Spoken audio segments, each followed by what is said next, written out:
Hi friends, welcome to my channel. ఈరోజు వీడియోలో మనం బెల్లం పరమాన్నం ఎలా తయారు చేసుకోవాలో తెలుసుకుందామండి. అది కూడా మనం చక్కగా ఆవు పాలతో, శ్రేష్టమైన ఆవు పాలతో ఈ పరమాన్నాన్ని తయారు చేస్తున్నాము. ఆవు పాల పరమాన్నం ఎంతో శ్రేష్టమైనది. అంతేకాకుండా అన్ని పండుగలలో, అలాగే భోగి, సంక్రాంతి రోజు మనం చక్కగా పాలు పొంగించి 3 సార్లు బియ్యం వేసి చక్కగా పరమాన్నం తయారు చేస్తాం కదా. అంత శాస్త్రీయంగా మీకు నేను ఈరోజు చూపిస్తాను. అంతేకాకుండా ఈ పరమాన్నాన్ని అమ్మవారి నైవేద్యాలకి, అలాగే భోగి పండుగ, సంక్రాంతి పండుగ రోజు, అలాగే మాఘమాసంలోనూ రథసప్తమి రోజు చక్కగా పాలు పొంగించి పరమాన్నం చేస్తాం సూర్యనారాయణమూర్తి స్వామికి. ఇలా చేస్తూ ఉంటాం. మరి ఇంత శ్రేష్టమైన ఆవు పాల పరమాన్నం మీరు కూడా తయారు చేయాలనుకుంటున్నారా? ఒక్కసారి ఈ వీడియో ఎవరైనా చూసే ముందు నా ఛానల్ని ఇప్పటిదాకా సబ్స్క్రైబ్ చేసుకుని ఉండకపోతే లావణ్యాస్ లైఫ్ స్టైల్ ఛానల్ని తప్పకుండా సబ్స్క్రైబ్ చేసుకోండి. మనం ఇప్పుడు ఇంగ్రీడియంట్స్ని చూద్దామండి. ఈ పరమాన్నానికి చూస్తున్నారు కదా, ఇక్కడ నేను ఆవు పాలు తీసుకున్నానండి. ఒక ప్యాకెట్ కౌ మిల్క్ అనమాట. ఈ విధంగా నేను ఒక ప్యాకెట్ తీసుకున్నాను. అలాగే డ్రై ఫ్రూట్స్ తీసుకున్నాను. ఇక్కడ చూసారు కదా, కాజు తీసుకున్నాను, అలాగే ఇలాచి, యాలకులు, అలాగే కిస్మిస్ తీసుకున్నానండి. మీ డ్రై ఫ్రూట్స్ అంటే మీకు నచ్చినవన్నీ కూడా యాడ్ చేసుకోవచ్చు. అలాగే బెల్లం అన్నమాట. బెల్లం ఏమో ఆ విధంగా తీసుకున్నాను. అలాగే నెయ్యి చూసారు కదా, ఈ విధంగా నెయ్యి తీసుకున్నాను.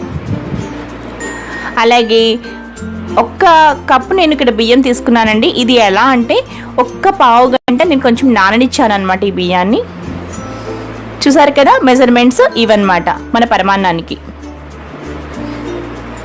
ఇలా తీసుకున్నాను.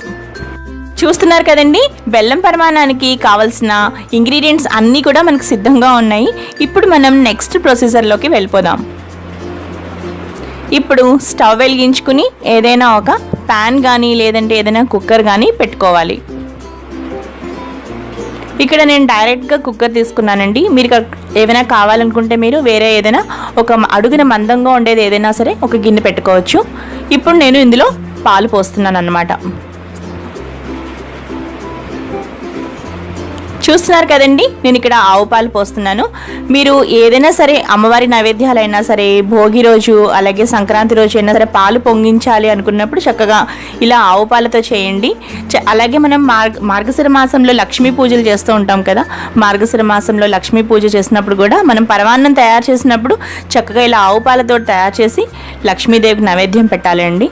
ఏదైనా సరే మనం ఏ పూజ చేసినా, ఏ దేవుడికి చేసినా సరే పరమాన్నం ఆవు పాలతో తయారు చేస్తే అది చాలా మంచిది అనమాట. ఆవు పాలు చాలా ఆరోగ్యానికి కూడా చాలా మంచిది. చూసారు కదా, పాలు పొంగాయి అనమాట. 3 సార్లు ఇలా పాలు పొంగిస్తూ 3 సార్లు అలా గుప్పెడితో బియ్యం పట్టుకుని 3 సార్లు వేయాలన్నమాట. ముందు 3 సార్లు అలా పాలు పొంగించిన తర్వాత అప్పుడు మీరు మిగతా బియ్యం మొత్తం కూడా వేసేసుకోవచ్చు.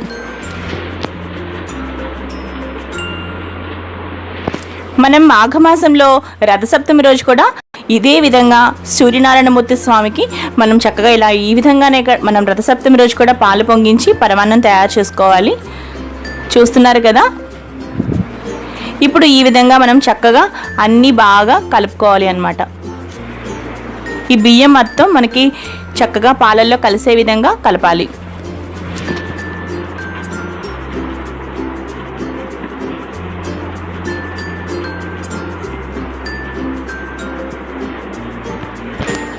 ఇక్కడ మనకి ఈ పరమాన్నం తయారయ్యేలోపు మరో పక్కన ఏదైనా ఒక చిన్న కడాయి పెట్టుకుని దానిలో నెయ్యి వేసి మన డ్రై ఫ్రూట్స్ని అన్నిటినీ కూడా చక్కగా గోల్డెన్ కలర్ వచ్చేదాకా వేయించుకోవాలి.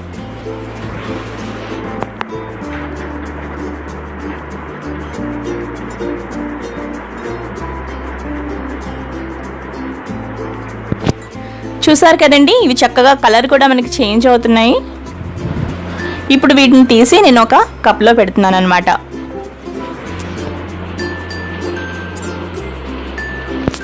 ఇక్కడ పరమాన్నం కూడా అయిపోతుందండి. చూసారు కదా, చక్కగా దగ్గర పడుతుంది అనమాట.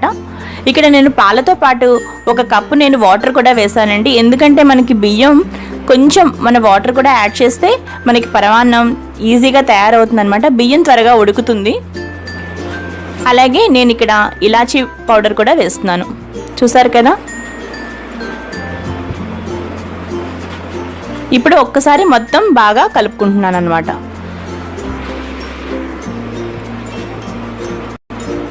ఇప్పుడు ఒకసారి మూత పెట్టి సిమ్లో పెట్టాను.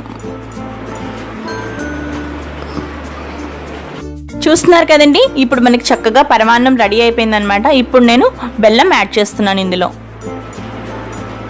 ఇప్పుడు ఈ బెల్లం మొత్తం కూడా చక్కగా అన్నానికి పట్టే విధంగా ఒక్కసారి మనం చక్కగా ఈ పాలలో మనం ఉడికిన ఈ అన్నానికి ఈ బెల్లం మొత్తం పట్టే విధంగా చక్కగా కలుపుకోవాలి అన్నమాట.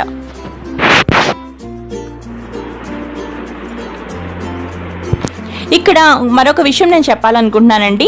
మనం బెల్లం వేసిన తర్వాత మనం ఎప్పుడూ కూడా ఎక్కువసేపు అలా ఉడికిస్తూ ఉండకూడదండి. అలా ఉడికించడం వల్ల మనకి విరిగిపోయే అవకాశం ఉంది. ఎందుకంటే మనకి బెల్లంలో ఉన్న పులుపుదనం ఉంటుంది కొంచెం, అది మనం విరిగేలా చేస్తుంది అనమాట. పాలతో తయారు చేస్తాం కదా మన పరమాన్నం, అందువల్ల.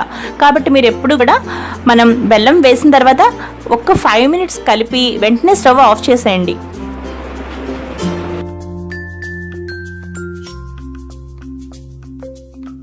చూసారు కదండి, నేను బెల్లం అంతా కూడా ఒక్కసారి చక్కగా ఆ అన్నంలో మొత్తం కరిగే విధంగా కలిపి ఒక్కసారి మూత పెడుతున్నాను అనమాట 5 నిమిషాల పాటు. చూసారు కదా ఫ్రెండ్స్, మన బెల్లం పరమాన్నం చక్కగా తయారైపోయింది.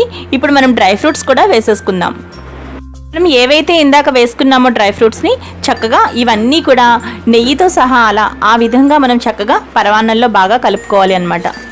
చూసారు కదా, ఇంత చక్కగా మనం బాగా కలుపుకుని మనం ప్రతి పండగకి కూడా మనం నైవేద్యాలకి, భోగి, సంక్రాంతి, అలాగే మాఘమాసంలోనూ అమ్మవారి నైవేద్యాలకి చక్కగా ఈ విధంగా పాలు పొంగించి 3 సార్లు చక్కగా బియ్యం వేసుకుని చక్కగా ఇలా పరమాన్నం తయారు చేసుకోవాలి.